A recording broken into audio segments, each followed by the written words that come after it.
All right, welcome to Full Circle's Pregnancy Orientation Webinar. I'm your host, Dr. Adams.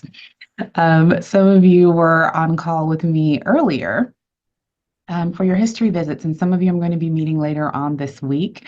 So we're just going to jump right in and get started. My host will be sharing their screen. So just please let me know if you can raise your hand if you can hear me and see the screen. We'll take care of both of those things at once. All right, hands are going up, so we're going to go. All right. Giving you just a moment to grab your notes because I'm sure you guys have lots of questions that you've already put together for me. This is just a little special something that we do to make sure that you know how to best engage with us, what to expect during your pregnancy. So that open lines of communication, I think, are the best way to avoid a lot of issues.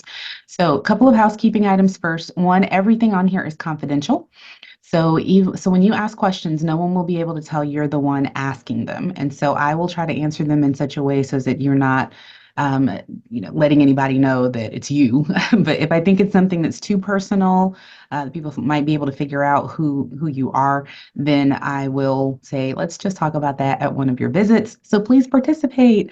I have some poll questions hidden throughout here to just make sure that we are all gathering the information at the same speed and that you're staying awake until the end of this. And then finally, if you have to jump off, I realize dinner time is coming up. This will be available on our YouTube channel. So in a couple of days, you'll get an email from Zoom. Search your spam if you don't see it, but it will have a link for you to be able to watch the whole playback later on. So let's start with a poll question right off front. Who's on the line? How many first-time mamas do I have, and how many veteran moms do I have? So this is an example of how the poll questions go. So we'll put the question up. I'm going to leave it up for a couple of seconds, give you all a chance to answer it, and then I will say 5, 4, 3, 2, 1. Polls are closed. They will close the polls, and I'll look at the responses, and that will give me an idea of how to move forward with our next things. Like what you answer will sort of direct how I move forward. So today we have more first-time moms. This is the first call in a while that I've had more first-time moms than veteran moms. And this probably also means we have a couple of spouses or significant others on the line as well. So welcome to you too. Today, we're going to be going over the full circle experience, which includes where we deliver. We'll go through some of our office protocols, what to expect at your pregnancy visits. Going to give you lots of prenatal resources. We are going to touch on exercise and nutrition in pregnancy, and then wrap it up with a COVID-19 update. So let's just start with the philosophy of our practice. We are a collaborative midwifery model practice, meaning that it is based on the fact that pregnancy and birth are normal life processes. It's not a disease that you contracted that we have to cure you of. This is normal. This is natural. This is what your body is supposed to do. In the traditional midwifery practice, they were able to take care of normal low risk women. But if there was certain abnormalities that were identified, then they would have to transfer out to get the consultation of a physician or to have a different acuity of care. In the collaborative model, if something arises in the pregnancy, it allows you to stay in the care of the midwives, but with physician direction. So to that end, the majority of our deliveries, our vaginal deliveries, are attended by our midwives. So I know some of you started out as my GYN patients or Dr. Marrow, Dr. Mooney's GYN patients, and you say, oh, okay, I'm just going to go in and have them deliver my baby too. Probably not, because if it is a vaginal delivery, then the midwives are experts in normal physiologic vaginal delivery. If there's something outside of the scope of what they do, like if something about your delivery starts to turn abnormal, they do have physician consults available immediately. So if it is something urgent, meaning that it cannot wait until morning, like your baby needs to come out, but we have about 15 minutes, the midwives know how to reach out to one of us. The three of us are always on call backing up our own midwives, so you will still have someone from Full Circle at your delivery. If it is an emergency, meaning it cannot wait 15 minutes, the hospital where we deliver has OB hospitalist group, which are board certified OB/GYNs who are in-house 24 hours a day for true emergencies. And true emergencies do not happen as often as social media would have you believe. We had about 500 plus almost 550 deliveries in 2022. And I believe only two of them did the hospitalist assist with. And 9 times out of 10, when the hospitalists come in, it's something like you came in 10 centimeters and the midwife or the doctor doesn't have time to come and help you. The baby just comes out because babies don't have calendars or watches. So, where we deliver, we are at HCA Florida Hospital. Some of you are repeat customers with us. Welcome back.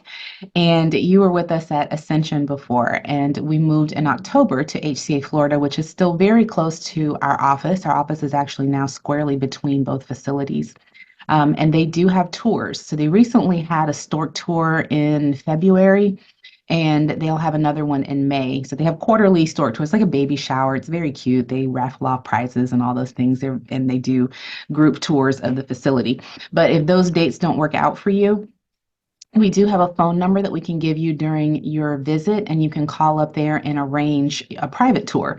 So they do tours daily, like after hours, they do them on the weekends, anything to accommodate you. Someone will be available to show you around the unit.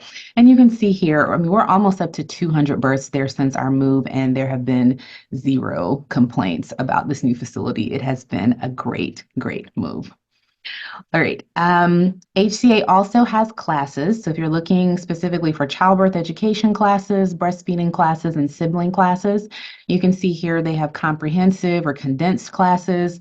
They have certified lactation consultants that you can see before you have the baby. They will see you, they'll round while you're in the hospital, and then you can actually go back and your insurance covers follow-up consultations with their certified lactation consultants. And then sibling classes. For my veteran mamas, this is the cutest thing. So big brothers and big sisters, ages 3 to 7 or and up, sometimes they're not ready to for you to bring somebody else home. And these sweet little classes will help them to figure out how to be a big helper and not a big obstacle to progress. All right. So how to contact us? Our office is open from 9 to 1. Monday through Thursday. We then close for lunch from 1 to 2, and then we reopen from 2 to 5. So if you call us between 1 and 2, you will get the after hours voicemail. And the reason we do that is because if you have an emergency between 1 and 2, the after hours line rings to the on-call provider. And remember, she is the one who is in the hospital, currently attending deliveries, rounding on patients, taking care of emergent things. So if you have a voicemail that is something like, I think I'm going to be late to my appointment, or I need to switch my afternoon appointment, please do not leave that voicemail for the person who is in the hospital rounding and attending to patients who are hospitalized. Save that until 2 o'clock, give us a call back, and then you'll be able to reach somebody at the front desk. On Friday, we're open from 9 to 1. So if you're calling with an administrative issue, something that's not emergent at 12:53 on a Friday, just know that you may not get a response to it until Monday, or if it's a holiday, Tuesday. But if it is an emergency, you can always call back right after 1 o'clock and reach the person who is on call. An emergency like, I think I need to join you in the hospital. Next, we have appointments scheduled that you will schedule with the front desk. We don't have walk-in appointments, meaning unscheduled visits. Our goal is to see you as close as possible to your appointment time. And it's really hard to do that if I promised you the 3 o'clock spot and someone just decided that they were in the neighborhood and they want to swing by and take your 3 o'clock spot. That's rude to you. I promised you that spot, so I'm going to give it to you. Sometimes people, though, deliver, they cancel, plans change. Today, I had an opening at 2:40 and we filled it immediately. So we have a limited number of same-day appointments. So there are times that you'll call in the morning and say, I have a concern and I think I really need to be seen today. Hey, Jane has a spot at 12:40. Why don't you come in then? If, however, you're calling and it sounds like something more urgent than can wait for the predetermined spot that we have open, we may suggest that you're either seen at an urgent care or at the hospital. It's not us saying that we don't want to see you, we don't want to take care of you. It's us agreeing with you. No, this actually should not wait until 12:40 or 3:20 or whatever spot we have open, and you shouldn't be sitting in our lobby waiting to be worked in. You need to be seen. So urgent matters may require an urgent care setting. So if that's what our nurse recommends, please definitely go with what she says. Sorry, next. Phone calls. If you're calling the office, providers are not able to leave patient appointments to take phone calls because, again, that's the time I promised you. So if you have my undivided attention at 2:40, someone else cannot decide at 2:39 that their problem is more important than the time that you set aside to talk to me. We do have a nurse here who takes clinical phone calls. So if you're calling with a, I'm really not sure if I'm supposed to be feeling this sort of situation, there is someone who can either talk you through it, or if it's outside of her scope, she can find the person who's on call and get an answer for you. When you call us, you have to leave a message in order for us to call you back. We don't just go through our caller ID and call people back because some people just pocket dial their gynecologist, and we try not to go through and see who's doing that. Um, again, please make sure you're leaving the message with the right person. So, for example, if you have a clinical concern, I believe on the next slide, you'll see that Tony is the person. She's also the one who does forms such as FMLA and short-term disability. Many of you have already interacted with our clinical coordinator. She's the one who sent you your prenatal labs. If you have not had your history visit with me yet, you haven't received your labs, so that's okay, because we talked through your history to figure out what labs you need. And then she's the one who, at the end of pregnancy, if you need something scheduled, like an induction or a cesarean or a version, or if you need to see the high risk doctors, cardiologists, whomever, she's the one who places those referrals for you. If you have some insurance issue, everyone who's on this call, I believe, met with Renee Hall. She's our benefits coordinator. So if anything changes about your insurance, please, please, please be sure to update Renee, because we don't want to continue collecting on a prepayment plan that's no longer necessary because you have new insurance or anything. Just keep us in the loop about this. Like if you went to the ER and you know you met your deductible, let us know so we can recheck it. Like we don't want to take extra money from you, definitely. All right. Any questions about that? All right, we're moving to after hours. There's always someone from this practice who is on call for our practice. This is the emergency line. Again, the person who is attending deliveries. So only call her if you think you need to join her. If you think you need to go to the hospital, then you just call the regular number that you would call our usual phone number and follow the after hours prompts to reach the on-call provider. Remember, you do have to leave a voicemail in order to receive a call back. The phone does not register that a call came through unless a voicemail is left. So definitely, if you're calling the after hours person, please do that. Next slide. Patient portal is another way to contact us. Please remember that response times, though, can take up to 2 business days. So if you send a message on a Thursday, the next business day is Friday, and the next one is Monday. So if it's something you're sending on a Thursday, please be sure that it can wait until Monday because it might. We're in the season of spring break, and many of us are out right now, and so we're covering each other's inboxes. So just remember, portal messages may take up to 2 business days. I'm sorry, these slides are a little slower for me than they are for you all. So I apologize if y'all are already looking at the thing about non-action items because they will be answered at your next appointment. If it's something like I was just looking at this vitamin and wondering whether or not I could take it, it's not something urgent, then we may pass it to the person, especially if you have an appointment within the next 2 business days, we'll pass it to the person who's going to be seeing you then, and she'll be able to answer that in real life, in real time. Because sometimes an answer just brings more questions. So the portal is appropriate for things like losing your lab slip. So if we give you a lab slip at an appointment, but it's something that you want to get done before your next appointment, send us a message. We can always email you another copy of it. Or, for example, you need to cancel your appointment and you know you have more than 2 business days before that next appointment, or you need to convert it to a telehealth because of, for example, COVID exposure. Things that we do not want you to put on the portal are coming up. Please do not send urgent matters like blood pressure concerns. If your blood pressure is very high, if you're not feeling your baby move, if you are bleeding heavily, that is not a portal message. That is a phone call. Please, please, please don't send those things over the patient portal because those require immediate attention and we want to give it to you. Other things include blitz messaging. So Sending the same message to multiple people on the portal does not get anything done any faster. People get very upset because they have 5 prescriptions waiting for them at the pharmacy. That's because you sent 5 people a message. So it's not an efficient use of our time, and sometimes it ends up being more confusing to you. Please send a message to one person, give her the 2 business days to respond, and if you don't hear back from her, then you can reach out to somebody else. And so sending multiple messages to one provider and or different providers. So sometimes people will start a brand new message for each time in the middle of a conversation. Try to keep it all in the same thread.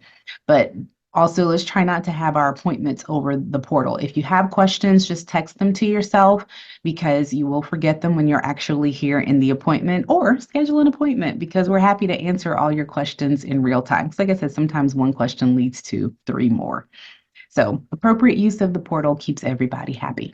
We also release ultrasounds over the patient portal unless there is something urgently abnormal about it. If there are urgent findings, we talk with you about them on the same day. Otherwise, we have to download the reports from the machine, upload them to our electronic medical record system, distribute them among the midwives and physicians, and send them out. 2 business days to review. Now, if you know that your anxiety is not going to let you wait 2 days to get the report for your ultrasound, please make an appointment on the same day as your ultrasound. That way we can get a preliminary print off from the sonographer and your midwife can go over it with you in the office on that day.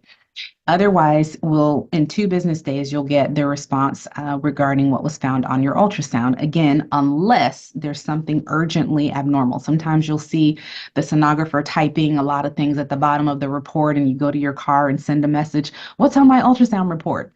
I don't know yet, but I know that it was not urgently abnormal because we let you walk out of the building. So please give us a chance to receive the reports, review them, and respond to them. Quest also has a portal, and it's very annoying because they send the results to you first. They don't send them to us right away. You see the results and you see red written every place and it freaks you out. Remember that red does not necessarily mean abnormal. Pregnancy reference ranges are different. So the red that they have on there is for people who are not pregnant. Sometimes the physiologic changes with pregnancy will change some of your lab results, but it's still normal because it's pregnancy. So please give us a chance to receive the results from Quest, to review them and to release them to you. Please don't send a copy of the Quest results to us and tell us, "This is red, what do you think?" Because we are going to get those results and we are going to tell you what we think. Also, just know that sometimes Quest doesn't send them at all. So if you've had your results for a week and you haven't heard anything from us, then do let us know so we can reach out to Quest and have them send them through our interface. Any questions on contacting us, appointments, or the portal, or any of that? All right, cool. We're going to move on. What to expect at your prenatal visits. The most important thing to expect is that you're going to forget every single question that you think of at home. So please start a text thread with yourself and label it so that you can find it when you come into your visits. You will forget something about walking through our front door, just pregnancy amnesia. It's probably hearing the baby's heartbeat. You just kind of forget that anything might be wrong. But then as soon as you walk out of the appointment, you're like, "Oh, let me get on the portal and ask 10 questions." Nope, text them to yourself and we'll get you next time. Also, you want to wear loose, comfortable clothing so that we can access your belly. We are getting into the summer months, and I think rompers are finally not a thing as much anymore, but rompers are a very difficult outfit. Just get a shirt that you can lift and shorts or pants or something, just something so we can get to the belly because we want hands on the belly. We're going to listen to baby's heartbeat at every appointment. Not an ultrasound, but listen to, with our Doppler machine, baby's heartbeat. And so in order to do that, we need to access your belly. So please get here about 5 minutes before your scheduled appointment time so you'll have time to check in with the front desk and handle any insurance things, and leave a urine sample if you need to. We're not routinely collecting urine on everyone. ACOG says we no longer need to do that. So you'll know if you need to leave us a urine sample. Front desk has a tag for it. They will they'll let you know, like if you had a urinary tract infection and we're doing a test of cure, or we're following you for protein in your urine because of blood pressures, or sugar in your urine because of blood sugars, then you'll know. Otherwise, we know you are pregnant, you've been driving, you've been drinking your water, you better be drinking your water, and you need to go to the bathroom. So once you get here, please feel free to go straight to the restroom, and you don't have to collect a sample unless you already know you need to. If you are 10 minutes late for your appointment, we'll still have time to check on you and your baby. We'll do a blood pressure, take a listen to baby's heartbeat with the Doppler, but obviously that leaves a little less time for questions because the person behind you is coming in for their appointment and they want to be seen as close to their appointment time as possible. If you're 20 minutes late, you missed your entire appointment. There are sometimes extenuating circumstances. There's an accident close to the office and everybody's 15 minutes late. That's different. But if you're just in an isolated in a vacuum, 20 minutes late, that's your entire appointment time. Like I said, there are times when someone has canceled later in the day, and front desk is really good about looking at the schedule and saying, "Oh, you've totally missed this 11:40, but I see there's a 12:20 over here with this provider. Can I switch you over?" If you're able to stay and wait for that one, fantastic. But if not, no biggie. We could either work you in later in the day, or we can reschedule to a time that works better for everybody. All right. Diagnostic ultrasound visits. The next question I get is, when am I going to get ultrasounds? And that's a really good question. I want my family to come see the baby. So diagnostic ultrasound appointments are separate from prenatal visits. Those are with our ultrasound techs, not with the midwives or physicians.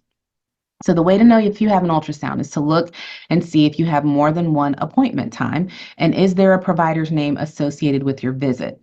So when Tina Test, our pretend patient, not violating anyone's HIPAA, logs into her portal, she clicks on the appointment button, and Tina sees that she has two appointments scheduled. One is at 9:20 with ultrasound. Ultrasound is not a provider's name, but ultrasound is one of our ultrasound techs. And so Tina has an ultrasound at 9:20, and she's welcome to bring her family to see the baby then. Afterwards, she has an appointment at 10 a.m. with Dr. Yeckel. Dr. Yeckel is one of our providers' names. Their family is welcome to stay and hang out with Dr. Yeckel also, but if they need to get back to work, then they know 9:20 to 10 o'clock is their window to be able to see the baby. Next. Remember that the results of ultrasounds are going to be sent to your patient portal within 2 business days, unless there's something urgently abnormal on the ultrasound. Then that is the one exception where we will interrupt our schedule, pull one of us to talk to you in a room, and make a plan immediately for what we found on the ultrasound. When you're checking out of your regular visits and your provider has told you that you need to have an ultrasound done, please let the front desk know when you need to schedule a prenatal visit and a diagnostic ultrasound. We're sending messages from our computer up to the front desk, but sometimes y'all are fast and you get up to the front desk before our message does. So if you know you're supposed to have an ultrasound scheduled, please be sure that you have more than one appointment time coming up for all the things that you are supposed to be coming back to see us to do. Now, if we are not looking at your baby enough, if you think, well, she said I didn't need an ultrasound, but I want to see my baby, guess what? There are people in town who want to look at your baby for a fee. Boutique ultrasounds are a thing. These are a couple for informational purposes only, not endorsing any one over the other. I just tried to put a couple that were in different areas of the city. I know there's one in St. Augustine too, and I think I have some people who are farther south on the call today. But they do all sorts of cute little things like put baby's heartbeat in a stuffed animal, and they do 3D ultrasounds, and your whole family can come in and ooh and ah because it'll be the cutest baby they've ever seen. So just know that this does exist. They are safe, and you can do boutique ultrasounds for fun whenever you want if you don't have a diagnostic or medical reason to do them here with us. All right, having said that, our next poll question is coming up. When should you expect routine ultrasounds? And my veteran mamas may know this one already. And we're waiting for answers from you. All right, routine ultrasounds mean routine, like everything is normal and everything's fine. And so the polls are closing right now. So at 20 and 40 weeks is correct. We are not doing ultrasounds at every visit. As I mentioned, we are listening to baby's heartbeat with the Doppler at every visit, but not doing ultrasounds every single time. Diagnostic ultrasounds, we have to have a diagnosis and a medical reason to do it. So you'll do one at 20 weeks for baby's anatomy. And if we see everything we need to, then you don't need another one until you go past your due date. But if there are things we weren't able to see or things we need to follow, those are not routine, but we'll do more ultrasounds than that if there's a problem. All right, now we're scooting over to the website. This is fullcirclejacks.com. And excuse me, for those of you who were not able to make the town hall that we did in October when we moved to our new facility, you can see the banner there at the top that you can click on it and watch it's about 15 minutes of me at the beginning where you'll get the whole gist of why we moved. But this just kind of goes through why we left our last facility. All right, so you can scroll down here. We'll start with the providers. One of these lucky women will get to help you meet your little one or little ones at HCA. We don't know which one of us is going to be on call when you deliver. So our recommendation is to try to meet everyone. One, the midwives really like to meet you first too. But two, like I said, we rotate call, and unless you're having a scheduled induction, we just really don't know which one is going to be on call. Now, if you find a midwife that you want to see all the time and you just want to stick with her, that's fine, but just know she may not be the one who's on call when you're delivering. So it's a good idea to get everybody's face in your brain. So you can see all the midwives there, Missy and Jane and Cindy and Dawn. There's Lauren and Krista, and then the physicians, Dr. Yeckel, Dr. Mooney, Dr. Marrow, and me. And then back up here at the top, you'll see under the patient information, under the obstetrics tab. When you click on that, you'll see lots of good stuff. You'll know you're in the right place because you'll see all the bellies leading to the baby there at the end. So first thing on here are our delivery stats, which, holy cow, we still have not put out the ones for 2023. So we're going to do that very soon. But for those of you who are trying to VBAC, for those who are trying to avoid an unnecessary first cesarean, just know that our stats are out there back to 2018, and we'll add the new ones very soon, I promise. All right, we're going to click on our prenatal timeline. And what you'll see here is what to expect at each visit. So everyone on this call has already had their dating ultrasound. This is when you scan the QR code to join this particular Zoom. And you met with our insurance benefits coordinator. And then some of you have already had your virtual history visit with me. So those of you who've done that call, we should be ordering or have ordered your routine prenatal labs. And there is lab transparency here in terms of what we order. So the routine panel has all the things you see in that middle box there, your blood type, your blood counts, some serologies, a urine culture. And your homework is to get that work done before you come back in the next visit or two, depending on when that next visit is. Some of you have opted in for the optional genetic screening, which can be done after 10 weeks. There are a couple of different types there. Some of them tell whether you're a carrier for genetic illnesses. Some look at baby's chromosomes, and then some look at physical abnormalities with the nuchal translucency ultrasound. At this point in pregnancy, we're seeing you every 4 weeks. So about 4 weeks after your confirmation visit, where we set the due date, you should be coming back in the office for your OB physical exam. And that is just like it sounds, a physical exam. Listen to your heart, your lungs, there's a breast exam, there's a pelvic exam. If you are due for a pap test, you have the option of having a pap test done at that time as well, but we don't really have to do it. If you are like, well, you're doing a pelvic anyway, go ahead. But if you want to postpone it until after pregnancy, that is fine as well. For those of you who need to see a high-risk doctor, this is typically around the time when they will first start to see you. If you're following with the high-risk doctors, you still see us for each of these visits that I'm continuing to mention. So about 4 weeks later, you're coming back to the office for your second trimester belly check. And we just talk about some of the normal things that happen in second trimester. And then about 4 weeks after that is when we'll be doing the anatomy ultrasound. So 20 to 22 weeks or so, we take a look and you'll see there in the middle column a mental health screen. So this is just kind of a check-in. We know pregnancy has a lot of ups and downs and emotions and things, and we want to take care of the whole person. So the mental health screen we do on everybody. So don't think we're singling you out for any particular reason, but this is a holistic practice, which means body and spirit and emotions. If you're having a visit with one of the midwives on the same day as your anatomy ultrasound, she'll start talking to you about childbirth education classes and or breastfeeding classes. And this is when you want to look for your insurance covering breast pump. About 4 weeks later, you're back in the office and we do orders for your glucose test. And I'm going to talk about the glucose test in a little bit. So if you have questions on that, just hang on to them. My mom's with a certain blood type. We're going to start securing your ROGAM to give you between 28 and 30 weeks. You're going to pre-register at the hospital, do your tour if you haven't already, and then look for a doula. We're going to talk about doulas in a little bit as well. Then we start seeing you every 2 weeks. So here you'll see in the middle the option to repeat or decline the standard prenatal labs. These are specifically your STD serologies. So this is Duval Health Department. And as you can imagine, there are multiple different levels of risk in the county. If you feel you are in a low risk to contract an STI during pregnancy and opt out of repeating the labs, feel free to sign the form saying that that is your belief and you're fine not repeating them. The Tdap vaccine, the RSV vaccine, flu shots, all of these things, this is around the time when people do those as well. My first time moms, you want to start looking for who your pediatrician is going to be. My veteran moms, decide if you're going to stay with the same pediatric group. And we then continue with the every 2 week appointments until about 36 weeks. Those who have some other conditions going on with their pregnancy, we may start doing some additional testing in the office, non-stress tests or ultrasounds.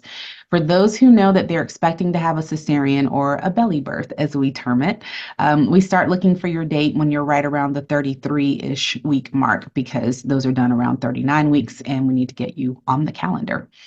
At 36 weeks, we do another pelvic exam for group beta strep. If you've already opted out of repeating the STD testing, you've opted out of repeating the cervical cultures that we did at your physical exam.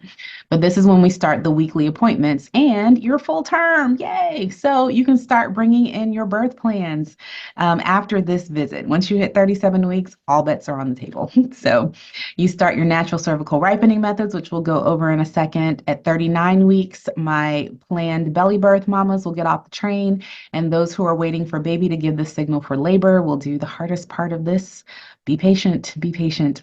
We want everyone evicted by 42 weeks. So for first-time moms, we would typically start your labor induction at 41 weeks and 5 days, because our inductions are not fast, sorry, and they may take like 2 or 3 days. For second-time moms, usually 41 weeks and 6 days, so that we get everyone delivered by 42.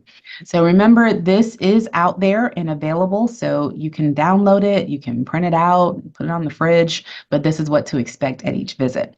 So next poll question I have is, if you have a headache, are you more likely to take a Tylenol? Are you more likely to meditate? Are you more likely to go to the emergency room? I certainly hope you're not having headaches bad enough to make you think you're going to the ER. But for me personally, it depends on the day. Sometimes I'm a meditator, sometimes I'm a medicator. Polls are closing in 5, 4, 3, 2, 1.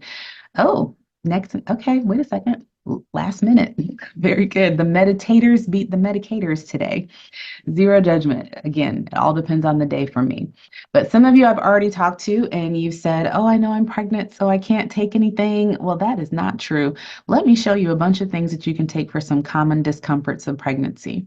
Now, these are things that people may not have told you go right along with pregnancy, like constipation, so sexy. But just know that other people are suffering with this as well. So in the middle, what you'll see are relief measures. So if you send us a message, the first thing we're going to say literally is everything that's on this list. Have you tried this? Have you tried that? And then if those things aren't working for you, you'll see over there in the third column what things are safe to do over the counter. Now, if you have exhausted everything on this list, and I love the patients who send me messages that say, Dr. A, I'm having this. Now, I've tried everything on the list and I did this and I'm still having the problem, because I know that they listened. But then I will tell them, all right, it may be time for you to come in to evaluate. It may not even be the problem that you think it is, or it may be time to move to something prescription. But the first thing I'm going to say, if you haven't tried anything, is point you directly to this list for whatever the issue is. There are also some caveats on there as well, like nausea, vomiting, and things that we recommend that you avoid in terms of ingredients in some of these products. So hopefully we're getting out of cough and cold season very soon, and we will not need a lot of this stuff. But remember, sore throat, cough, all that stuff is out here as well. So as we head back to the website, just remember that this information is out there for you. Gestational diabetes screening, like I said, I am going to talk about this in a little bit, but just remember this box is out here, but we're not going to click on it right now. You're going to click on it later on in your pregnancy. Weight gain in pregnancy, because y'all have asked me this already too. So your weight gain in pregnancy, the recommended amount is based on what on where you started. So your pre-pregnancy body mass index, there's a link down here you can click on, put in your height and weight, and it will tell you what your pre-pregnancy body mass index is. And based on that, it tells you how much weight you'll need to gain to support a healthy pregnancy. As you can see there in the last column, these rates of weight gain are in the second and third trimester per week. So I know in the first trimester, you're nauseated, nothing tastes good, nothing sounds good, you have decreased appetite, you may have even lost a pound. Don't sweat it. Because the weight gain, when you're really putting on weight and it means a lot to you and to baby for pregnancy, is in your second and third trimester. And this is your weight gain per week. So just keep an eye on this. If you have twins, just remember that you can add 10 pounds to the upper number at the top of each in that second column regarding the recommended weight gain. All right, going back to the Thank you. Birth preferences. Let's click on that one for sure. Okay, so this is your template for a birth plan. So you don't have to go searching everywhere to find out what you want to do at birth. So the first time mom actually said to me today, she's like, I don't even know what questions I'm supposed to be asking. So this kind of gives you a jumping off point, like a conversation starter. Things about what you may be looking for specifically in your birth experience. So everything's covered here from how you want labor to start, what you want to wear in the hospital, how you want to be monitored. And obviously, some of the monitoring depends on what your personal situation is. Pain relief measures. We do have the nitrous is in. I was very excited. We finally have the nitrous there at the hospital. We have hydrotherapy, which are tubs that we can fill up. And you do not have to pre-reserve them. They're available for anybody. We have wireless monitors to encourage movement. One of the take-home things too, you kind of see hydration, food in different positions. So we don't strap you to the bed and starve you. This is an active process, and you're going to need energy. So we want you to keep your energy up and hydrate and eat during labor. You can labor in any position, push in any position, deliver in any position. Our standard is delayed cord clamping, immediate skin to skin, early breastfeeding latch.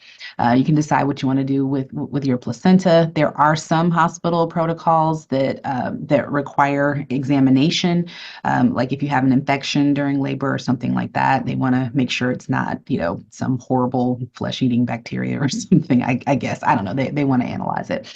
But you can, I mean, if it's not the flesh-eating bacteria, then you can have it back afterward.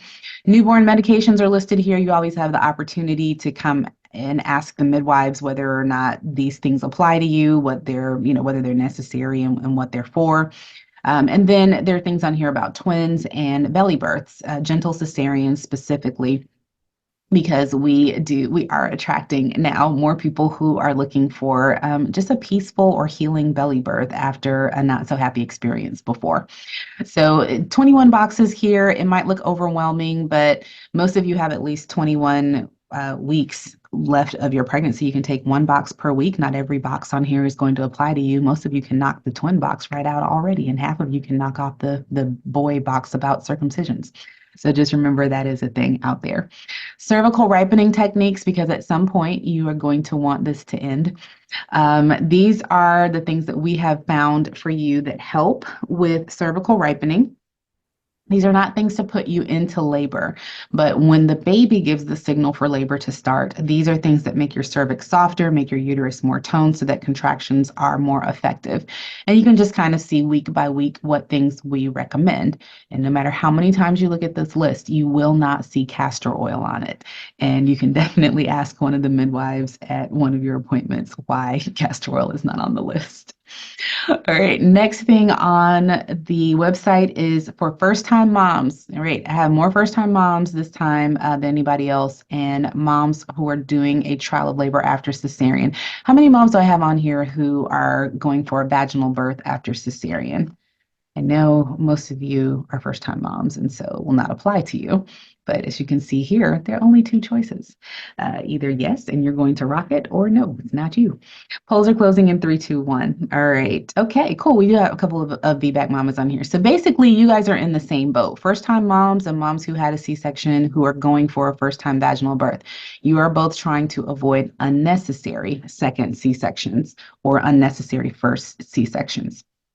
And so we are a VBAC friendly practice, not VBAC tolerant. There's a difference.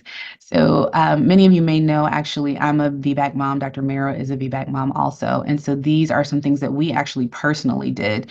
And over the years of providing this care and this service to the community, these are things that our best prepared moms have helped us to have consistently averages, percentages every year that are higher than the national average for achieving vaginal birth after cesarean. So first time mamas, same way they're avoiding a C-section is the same way we want to do it. The most common reason that we are doing C-sections is not baby's too big or baby is in distress. It is baby is in the wrong position. Please, please, please take baby's position seriously. If that baby is sunny side up, by the time he or she gets down into the birth canal, it is usually too late to fix this. Get yourself a chiropractor, do the exercises, get up and move around, get that baby to descend in the pelvis in the right position in the first place. Please trust us. We do not want to C-section you for that reason. So you guys can read all of these things here, but do remember this because as we get closer to the end of pregnancy and we start noticing baby's not in great position, this is where we're going to direct you. And then finally, anyone who's having a little guy wants to have him circumcised, we do those here in the office, not in the hospital, because the hospital, he's just born. He's still learning how to be a baby. He's got to learn breastfeeding and all these other different things. So we give him a little bit of time in the world.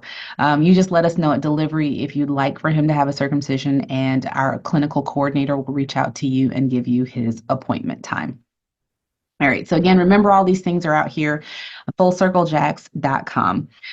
Guess what? We're moving to nutrition now. You can tell, right? Because all of the people who say to me, I don't understand why I'm gaining all this weight, Dr. Adams. All I'm doing is drinking coffee. Are you? Or are you drinking one of these salted caramel mocha monstrosities over here with all the fat, all the sugar, and all the flavor? They're so yummy. It's one of my favorite things.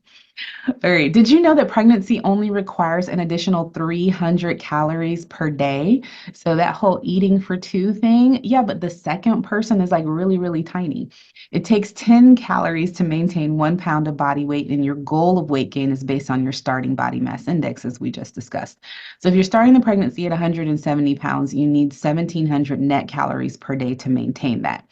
If your goal weight gain is 25 by the end of pregnancy, 25 pounds, that's 250 additional calories for a total of 1950. You divide that between breakfast, lunch, and dinner, and that gives you about 650 calories per meal.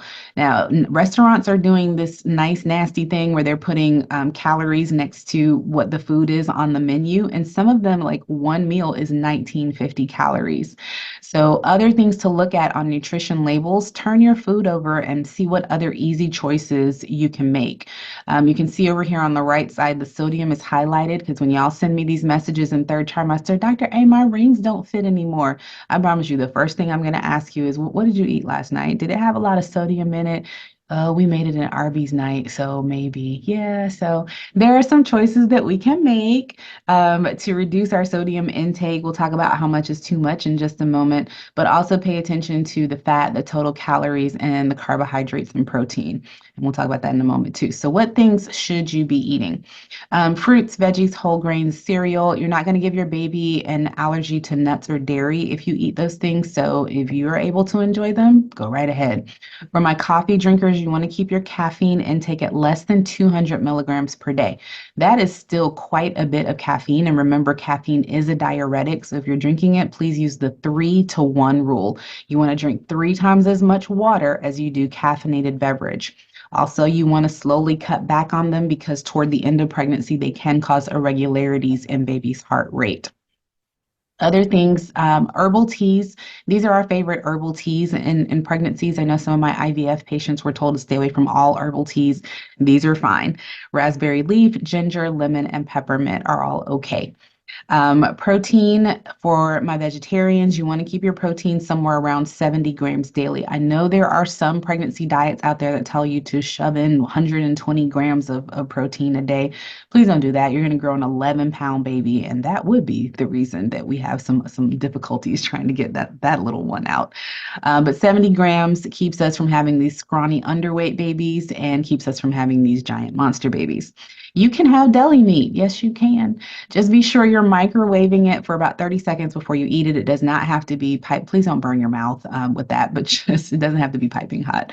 But just you want to make sure that you've left it in there long enough to kill any of the bacteria. Same with soft cheeses, as long as they're made with pasteurized milk, you can definitely have those as well. If you're out like at a restaurant and you can't tell whether it's made with pasteurized milk, maybe you just skip the brie for the evening.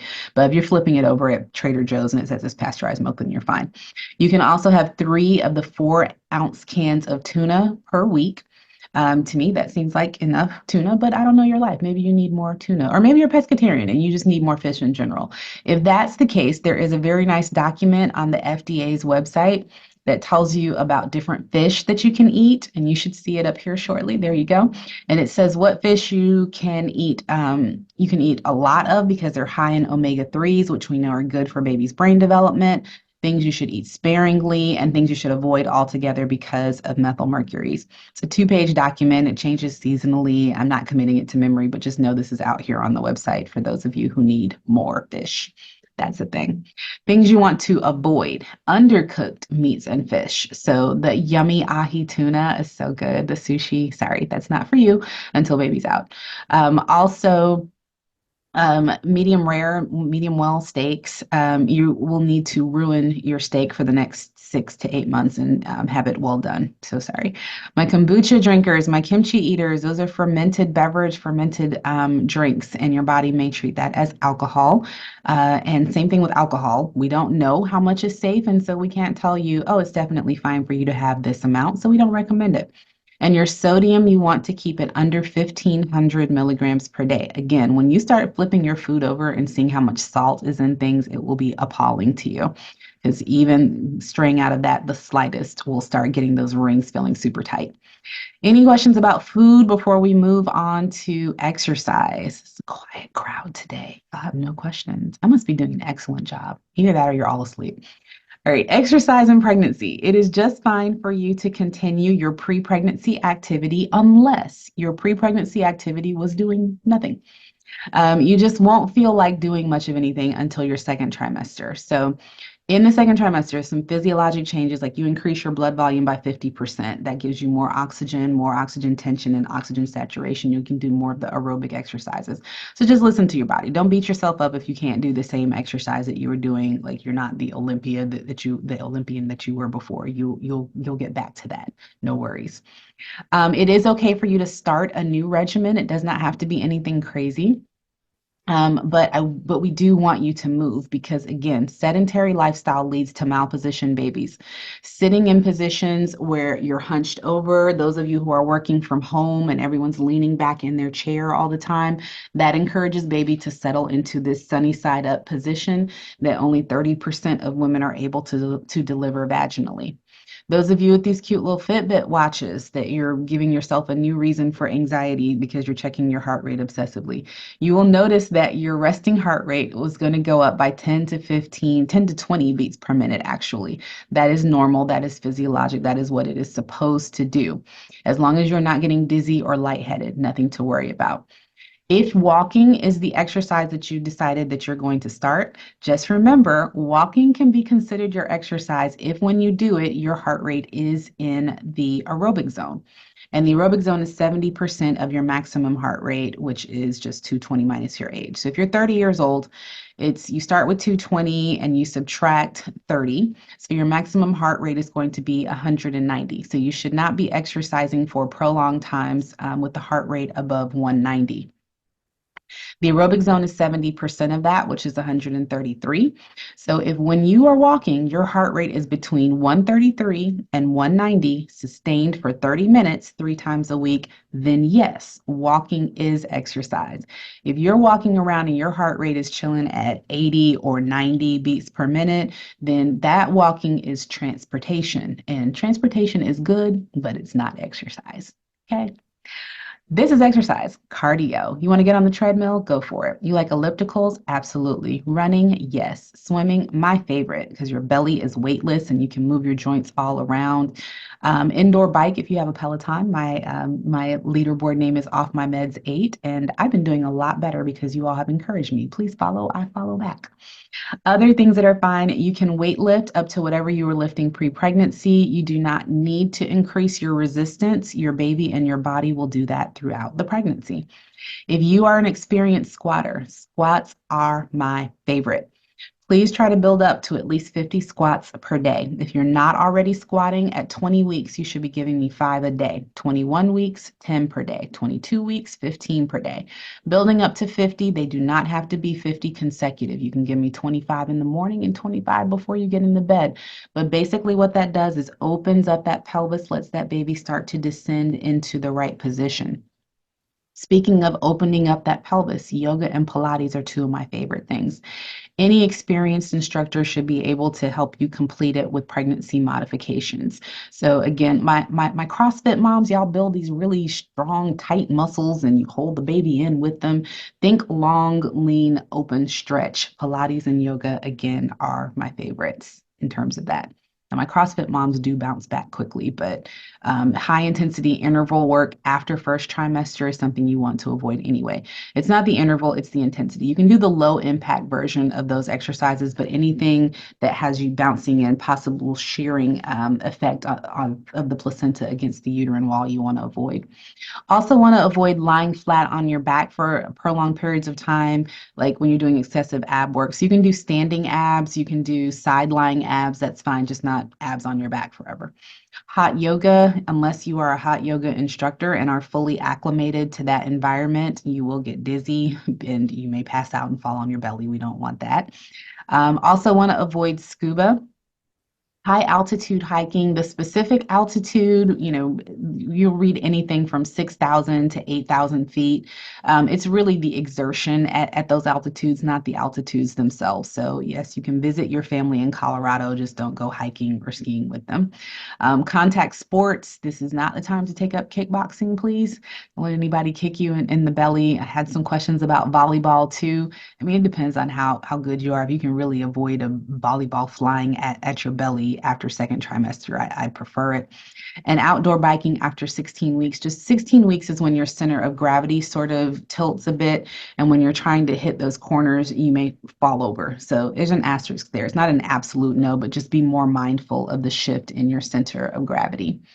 The question I have out there is, can we use the sauna? So after first trimester, the neural tube is already developed because that's your concern with being in water greater than 100 degrees. So after first trimester, it's fine in short bursts, but you don't want to be in water that's greater than 102. Next question I have up here, and can we cold plunge? Sure, actually, you can, and those are always in short bursts too, right? I've never had a desire to cold plunge, but my understanding is that it's a short burst, and so if so, that is fine. All right, now that we talked about diet and exercise, I finally got some questions from you all. So you are out there, very good. Are you able to prevent gestational diabetes with just diet and exercise? And I can usually tell, like it usually splits my first and veteran mamas up here because the polls are closing in 4, 3, 2, 1. And the answer is no. You cannot prevent gestational diabetes. You can treat it with diet and exercise, but you can't prevent it. So this is that talk I promised you about. And we screen everybody for gestational diabetes because of one thing, hormones. We believe in hormones for anything except for this, but this is really all about hormones. This is not about your family history, your weight. It's not a judgment on your lifestyle whatsoever. Your placenta gives off hormones that tell your insulin not to do its job.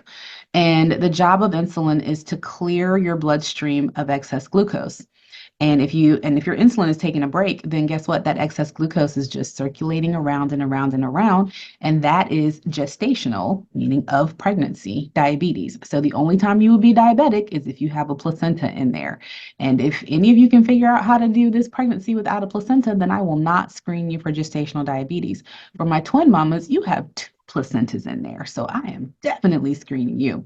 But that is your number one risk factor. This is all about how your body reacts to hormones. This is not about you and sugar at all. It's about your hormones. So, for my moms who say, but I never eat any sugar at all.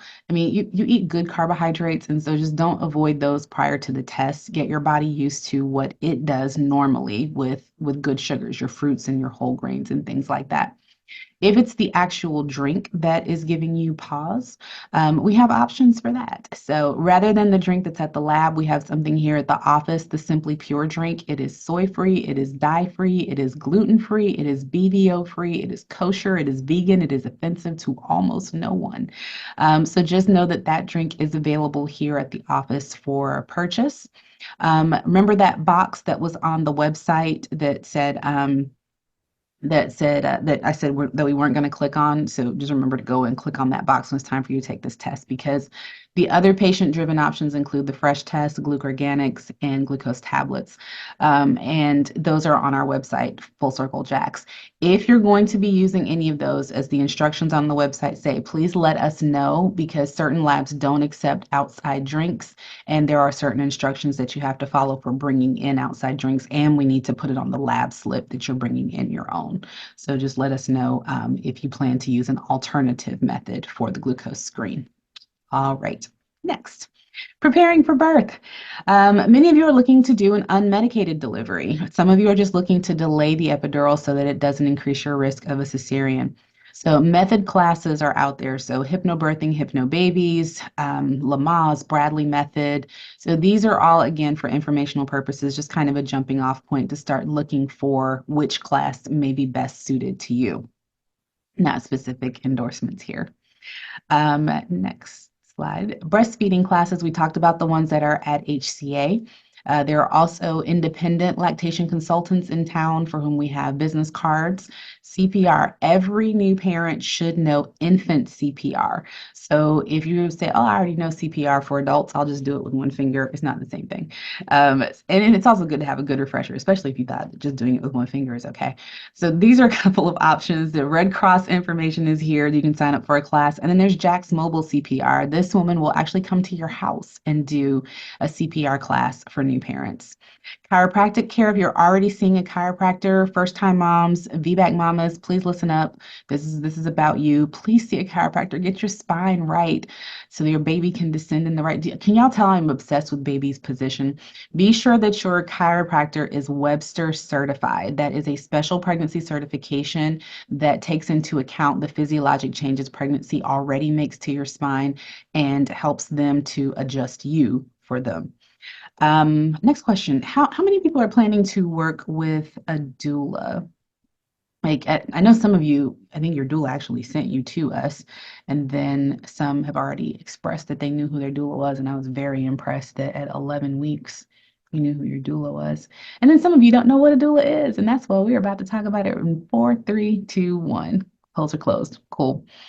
All right, so more people than not. That makes my heart happy. Very good. So doulas are here for emotional and physical support, because labor is a lot emotionally and physically, and they are there for you before, during, and after pregnancy. So they help you to get into different positions, to help rotate that baby, to help alleviate some of the discomfort that babies cause as they're moving down out of the abdomen into the pelvis, help you with your relaxation strategies, help remind you of what principles and coping skills you learned with your method classes during labor. They are not there to deliver the baby. They are not there to tell you which medications are okay and which ones you shouldn't take and that sort of thing. Because people say, well, what is a doula? I already have a midwife and I have a doctor and I have a nurse. I have a whole team of people working on me. It's like I'm going to the Oscars. It's true. But the doulas are there to just help you physically and emotionally and to advocate and to keep you comfortable. Your midwife is a board certified advanced practice nurse practitioner who has an additional certification in care of the physiologic laboring mom and the newborn. So that's what midwives are there to help you with as a medical extension of the physician and also to help with your labor and your delivery. All right, next slide after this one, please. So the best doulas that we with whom we've worked are the ones who come to your house like when labor is starting and they are at your side until that baby is latched. So we've been doing this for almost a decade here, so we know lots of people in the birth community. So please ask the midwives; they have no shortage of opinions on who their favorite doulas are for supporting our mamas. Acupuncture is also helpful when it's time for, actually, acupuncture is helpful the whole way through. If you're having morning sickness, if you get sciatic pain, if your baby's in a weird position, like acupuncture fixes almost anything. I love it. And pregnancy massage as well. When you come out of the bathrooms in the front of the office, you will see business cards. The people whose cards are in there are people with whom we've worked over the years, and we know that they have Webster certification. They've worked with our moms before, and they are skilled in the things that we're looking for around birth as well. All right. Breast pumps, which I mentioned earlier, please don't go seeking your own company to find a breast pump. Many of your insurance companies do cover it. We found a company that makes it very easy for us and for you. So we have QR codes in all the exam rooms. Right around the time you do your anatomy ultrasound is a good time to remember to do it. Scan the QR code and they will, like once you fill out your information, they will check your insurance, see which pumps are covered, send that list to you. You decide which one you want. They write up the prescription for it, and all we have to do is sign it, and they send it back to the insurance company. And in a week or so, you get your pump. Super, super easy. When y'all go and find these insurance companies, they want to know how many visits you've had, whether or not you've, taken your vitamins on a Thursday after the full moon, like just unnecessary questions. This one is very, very easy. So please scan our QR code at 20 weeks and we will help you get your breast pump. Promise. All right, one day you will be unpregnant. And so for postpartum care, we will talk about some of the different scenarios. So mamas who've had any issues with blood pressure during labor, before labor, after labor will come in sooner than usual for a blood pressure check. If you had a belly birth, you'll come in around 1 to 2 weeks for your incision check and routine mental health screening. Postpartum depression, postpartum anxiety are real. In the first 2 weeks, baby blues are normal. If it persists after that, we definitely want to make sure that we are sliding out of that and into feeling better. Postpartum doulas. Remember, doulas are there for emotional and physical support. When do you need that more than after you've had a baby? So there are postpartum doulas, and we can definitely get you information for them. The motherhood space is an amazing new resource. Jacksonville is one of 5 cities in the country that has a grant for it. Dr. Jill Garrett is spearheading it. You'll see some stuff on our socials very soon about that, but it's this amazing program for moms with childcare included for those who just need a mental break and some support for depression, anxiety, and abnormal feelings after having baby. And then for the physical abnormal feelings, pelvic floor therapy. This is standard of care in Europe already. And really, everybody who has a baby, whether it is a belly birth or a vaginal delivery, should be trying to get things back where we found them before baby came in.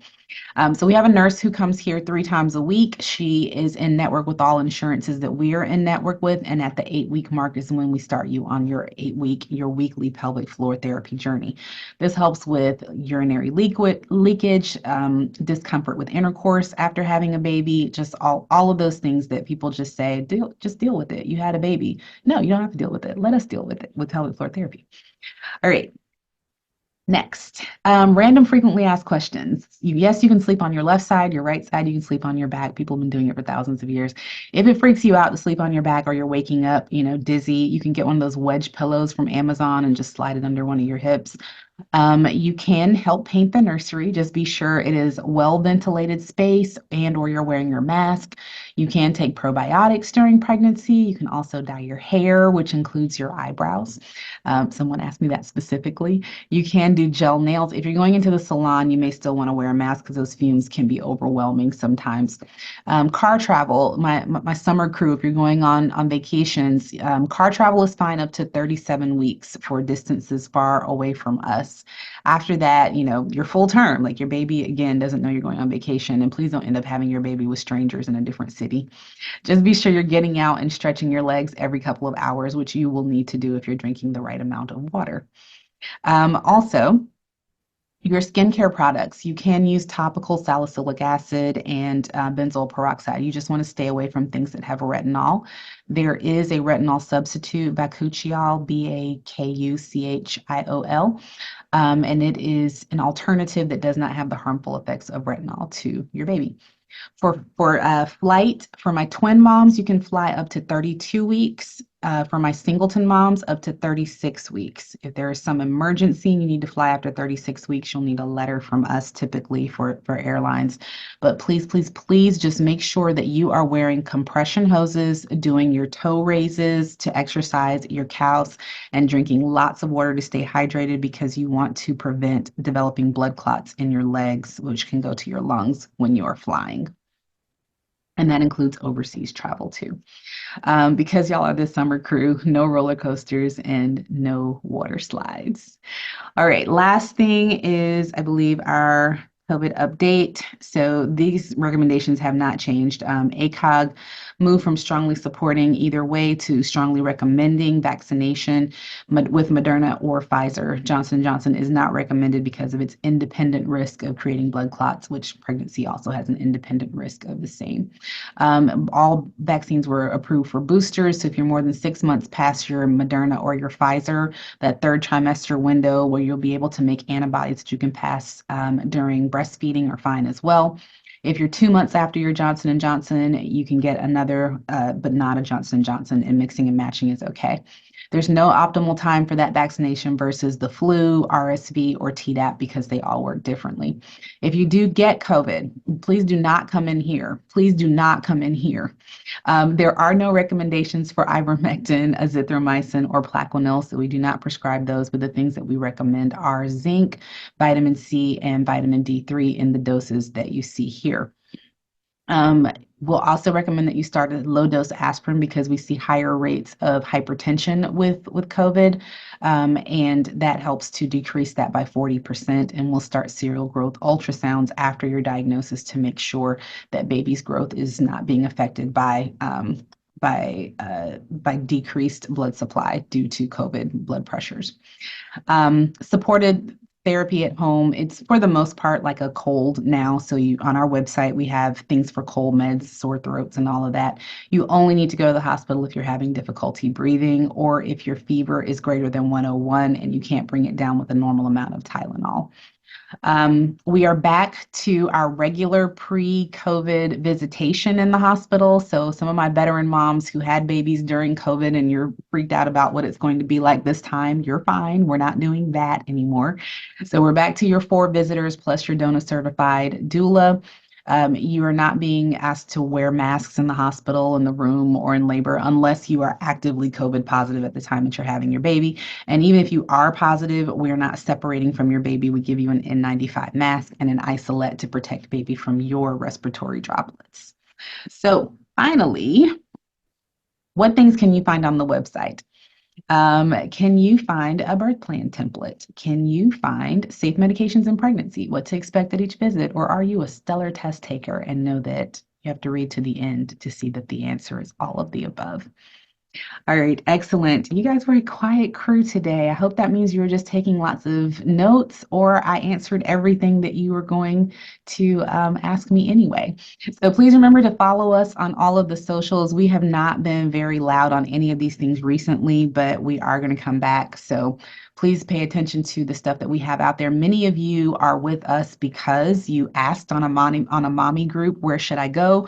Or you read one of our mom's amazing stories. So we're going to be bringing back the In Her Words and Birth Becomes Her series. So we are on all the things. Please feel free to follow us on any of them and share your amazing warrior birth story. So thank you all again for your time today. And I see maybe there's a question there. What are some good prenatal vitamins to take? The best prenatal vitamin is the one that you can keep down. So they all have pretty much the same thing in them. You want to have 200 milligrams of DHA in it, or the omega-3 acids.